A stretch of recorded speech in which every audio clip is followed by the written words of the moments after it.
तो मूवी के शुरुआत में हमें दिखाया जाता है हमारी मेन कैरेक्टर चू रानी को, जो एक सुपरमार्केट में कुछ सामान खरीद रही है। लेकिन जितना उसने सामान खरीदा है उतने उसके पास पैसे नहीं है, इसीलिए वो कुछ सामान बाहर निकाल देती है। मतलब कि यहाँ साफ साफ देखा जा सकता है कि हमारी चू रानी को पैसे की कितनी जरूरत है। तो वो शॉपिंग करके निकल ही रही होती है कि वहाँ से गुजरने वाली गाड़ी उसके ऊपर कीचड़ की बरसात कर देती है। तो चू रानी को यहाँ पर बहुत गुस्सा आता है। अब ये तो लाजमी बात है कि गुस्सा आएगा ही।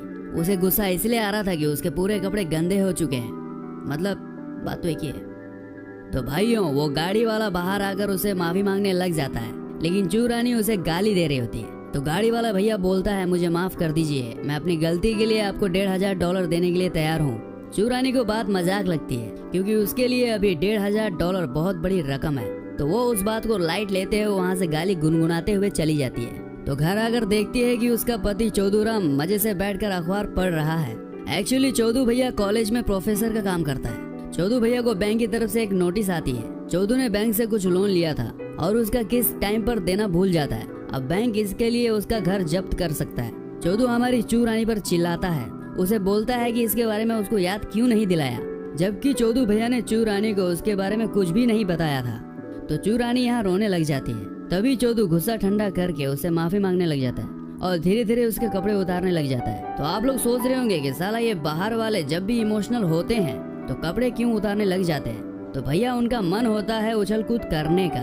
तो दोनों कुछ देर तक उछल कूद मचाने लग जाते हैं। तो दूसरी तरफ हम देखते हैं वो गाड़ी वाले भैया को, जिसका नाम है झाटू राम, जो अपने घर में अपनी धर्म पत्नी और धर्म बेटे के साथ खाना खा रहा है। उनकी धर्म पत्नी का नाम प्यासी चू है, जो झाटू को ताने सुना रही थी कि हमेशा वो अपने काम पर इतना बिजी होता है कि उसके साथ उछल कूद मचाने का टाइम ही नहीं है। उसके बिजी होने के कारण उसके सी को एल ना मिले बरसों हो गए। फिर हम देखते हैं चौधु भैया को, जो कॉलेज में लेक्चर दे रहा है। चू रानी भी उसकी स्टूडेंट है, जो चाइनीज सीख रही है। चू रानी के बगल में उसकी एक दोस्त बैठी है, जो उसे बार बार चौधु के बारे में कुछ न कुछ पूछ रही है। उसकी बातों से ऐसा लगता है कि वो चौधु भैया को बहुत पसंद करती है, ये जानते हुए कि चौधु उसका पति है। क्लास के बाद चौधु चू रानी को बैंक भेजता है ताकि लोन चुकाने के लिए टाइम कुछ और मिल जाए। चू रानी बैंक आती है, जहां उसे एक छेदूलाल मिलता है, जो उस बैंक का मैनेजर है। छेदूलाल का आज कुछ चाइनीज लोगों के साथ मीटिंग है, जिसके लिए उसे एक चाइनीज ट्रांसलेटर चाहिए। चू रानी को चाइनीज आती है, वो उसकी हेल्प करने को मान जाती है। चीनियों को आज कसिनो खेलने का मन होता है, जहाँ छेदू और चू रानी चीनियों को कसिनो लेकर जाते हैं। चू रानी के काम से खुश होकर छेदूलाल चू रानी को कुछ कसिनो के चिप्स देता है। चू रानी उसे लेने से मना कर देती है, लेकिन छेदू उसे जबरदस्ती करता है।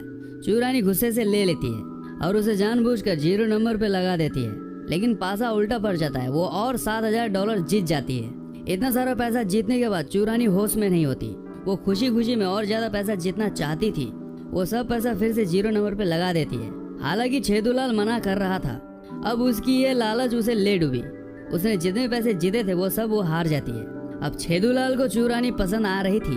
वो दोनों एक साथ बॉलिंग करते हैं और रात को दोनों एक आलीशान होटल में डिनर के लिए जाते हैं। चू रानी पहली बार ये रौनक देख रही थी। तभी चू रानी वहाँ पर लोन की बात करती है, जहाँ छेदूलाल बोलता है कि हम यहाँ एंजॉय करने आए हैं, काम की बात हम बाद में कर लेंगे। बोल टॉपिक को चेंज कर देता है। वो घुमा फिरा कर ये बोल रहा था कि वो उसके साथ एक रात बिताना चाहता है, मतलब उसके सी को एक बार चखना चाहता है। चू रानी यहाँ गुस्सा होकर वहाँ से निकल जाती है। चू रानी घर आकर अपने पति चौधुराम को ये सब बातें बता देती है, लेकिन चौधुराम उसके ऊपर उल्टा गुस्सा हो रहा था कि उसने $7500 घुमा दिए। अब चू रानी यहाँ हैरान हो जाती है कि छेदू ने जो किया उसको छोड़, वो $7000 की बात कर रहा था। अगले दिन ये बात अपनी फ्रेंड को बताती है। वो ये बात इस तरीके से बता रही थी कि उसकी फ्रेंड समझ जाती है कि ये छेदूलाल की तरफ अट्रैक्ट हो रही है, लेकिन वो चौधु भैया को भी धोखा नहीं दे सकती थी। दूसरी तरफ छेदूलाल भी सिर्फ चू रानी के बारे में ही सोच रहा है। उसे भी चू रानी पसंद आ रही है, वो उसके प्यार में पड़ रहा है।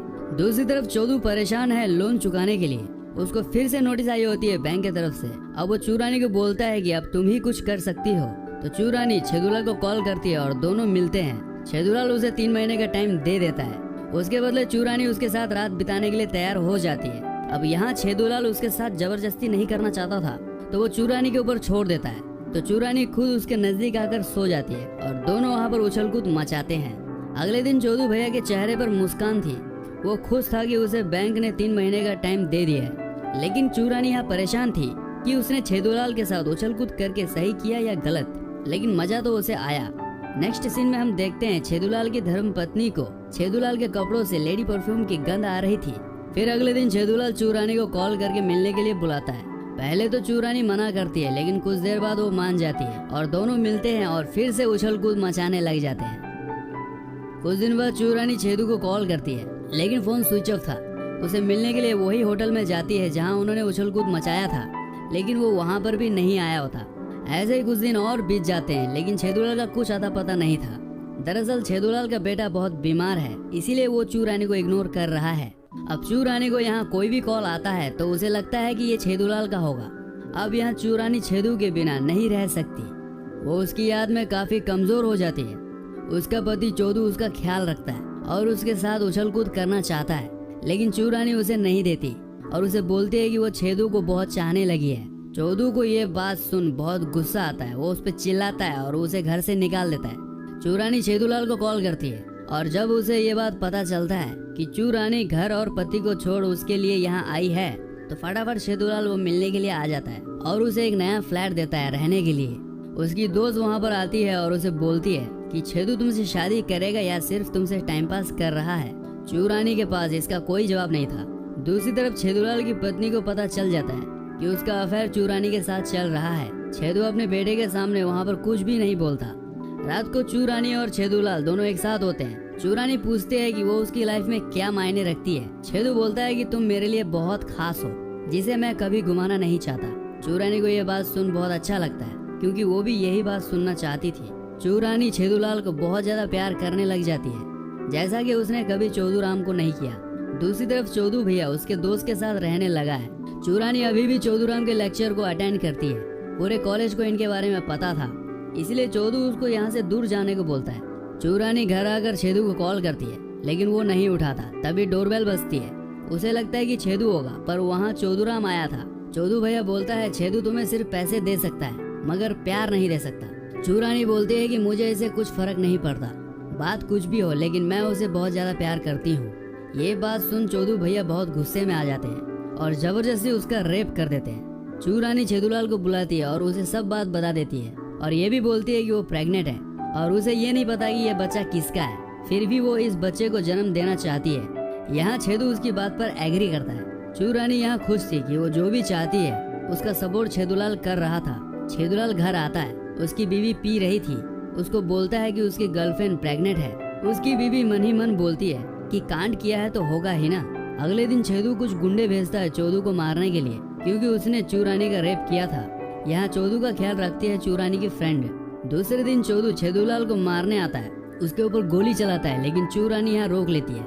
अब इसके बाद कहानी स्किप होकर कुछ महीने आगे चली जाती है, जहाँ छेदूलाल चूरानी और उसके बेटे के साथ टाइम स्पेंड कर रहा है। ये सब लोग एक बहुत बड़ी पार्टी में, जहाँ चौधू भी होता है। वो चूरानी के पास आकर बोलता है कि वो आज भी उसके लौटने का इंतजार कर रहा है। चूरानी उसको रूम पर लेकर जाती है और दोनों वहाँ पर उछल कूद करते हैं। चूरानी बोलती है कि उछल कूद चलता रहेगा, पर वो उसके पास वापस नहीं आने वाली। चूरानी यहाँ बहुत इमोशनल हो जाती है, ये सोचकर कि चौधू अभी भी उसके लौटने का इंतजार कर रहा है। तो इसी के साथ ये मूवी यहीं पर खत्म हो जाती है। तो दोस्तों, एक्सप्लेन अच्छा लगा हो तो लाइक शेयर सब्सक्राइब जरूर करके जाना। धन्यवाद।